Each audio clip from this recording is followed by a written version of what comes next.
الحمدللہ رب العالمین والصلاة والسلام علی رسولہ محمد وعلی آلہ وصحبہ اجمعین اما بعد۔ شب قدر یا لیلۃ القدر کے بارے میں گفتگو نہایت ضروری ہے۔ جب بھی آخر عشر کی بات ہوتی ہے تو اس سلسلے میں باتیں رکھی جاتی ہیں۔ اس کی اہمیت کا اندازہ اس بات سے لگا سکتے ہیں کہ اللہ رب العزت والجلال نے پوری ایک سورت اس کے فضل میں، اس کے شرف میں نازل فرمائی ہے، سورۃ القدر نام کی۔ اصل میں شب قدر جب ہم کہتے ہیں تو اس کا مطلب یہ ہوتا ہے کہ قدر و منزلت والی رات، یا دوسرا مفہوم یہ ہو سکتا ہے کہ رب العزت والجلال ایک سال کی تقدیر اس رات میں متعین کرتا ہے۔ اس کی فضیلت جو سورت نازل ہوئی ہے، اس کی فضیلت میں، اس میں اللہ رب العزت والجلال نے پہلی بات جو ذکر کی ہے کہ ہم نے قرآن کو اس رات میں نازل کی ہے، انا انزلناہ فی لیلۃ القدر۔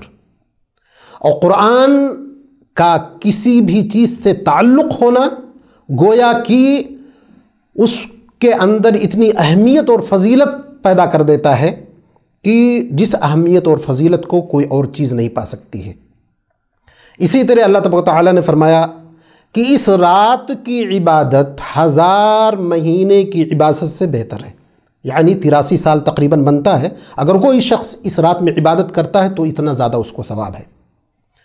تیسری چیز یہ ہے کہ اس میں فرشتے نازل ہوتے ہیں، اور خصوصی طور پر جبریل امین علیہ السلام نازل ہوتے ہیں، اور یہ ان کا نازل ہونا کوئی معمولی بات نہیں ہے، یعنی رحمت اور برکات کا خزانہ لے کر کے وہ زمین پہ اترتے ہیں۔ اسی طرح چوتھی بات یہ ہے کہ اس رات میں اللہ رب العزت والجلال سال بھر کے تقدیر کو متعین کرتا ہے۔ ایک اور بات کہ یہ رات سلامتی والی ہے، یعنی شیطان کے شرور اور اس کے گزند اور نقصان سے لوگ محفوظ رہتے ہیں۔ اور ایک اور فضیلت جس کو بخاری نے روایت کیا ہے، آپ صلی اللہ علیہ وسلم فرماتے ہیں من قام لیلۃ القدر ایمانا واحتسابا غفر له ما تقدم من ذنبہ، کہ جس شخص نے لیلۃ القدر کا قیام کیا، اللہ رب العزت والجلال اس کے گناہ بخش دیتے ہیں، اس کے جو گزشتہ گناہ ہیں معاف کر دیتے ہیں۔ شب قدر کب ہے، اس کو بتانے سے پہلے بخاری کی وہ روایت پیش کرنا ضروری ہے جس میں یہ ہے کہ آپ صلی اللہ علیہ وسلم اپنے کمرے سے نکلے کہ لوگوں کو بتا دے کہ فلاں رات کو شب قدر ہے۔ فَتَلَاحَ رَجُلَانِ، آپ نے دیکھا تھی کہ 2 لوگ جھگڑا کر رہے ہیں، تو آپ صلی اللہ علیہ وسلم سے اللہ نے وہ چیز بھلا دی اور آپ بھول گئے۔ پھر آپ صلی اللہ علیہ وسلم نے جیسے کہ دوسری روایتوں میں فرمایا کہ تم شب قدر کو تلاش کرو طاق راتوں میں۔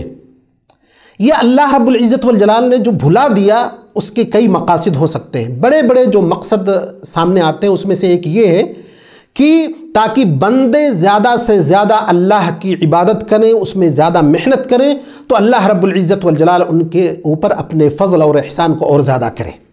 1 رات کی عبادت اور 5 رات کی عبادت یا 10 رات کی عبادت دونوں برابر نہیں ہو سکتے۔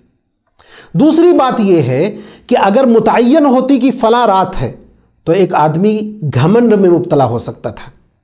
کسی کو بھی اگر معلوم ہو جائے کہ میں نے فلاں رات میں عبادت کی ہے اور مجھے 83 سال کی عبادت سے بھی زیادہ ثواب مل چکا ہے، تو اس کے اندر انانیت پیدا ہو سکتی تھی، تو اس لیے بھی اللہ رب العزت والجلال نے یہ بات بھلا دی۔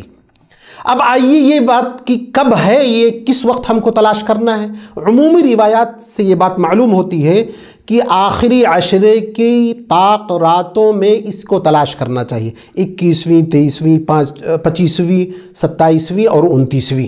اور ہر رات کے سلسلے میں مخصوص روایتیں موجود ہیں جس سے یہ ثابت ہوتا ہے کہ 23 میں ہے، 21 میں ہے، 25 میں ہے، 27 میں ہے، اور 27ویں کے بارے میں زیادہ روایتیں ملتی ہیں، پھر 29 کے بارے میں بھی روایتیں ہیں۔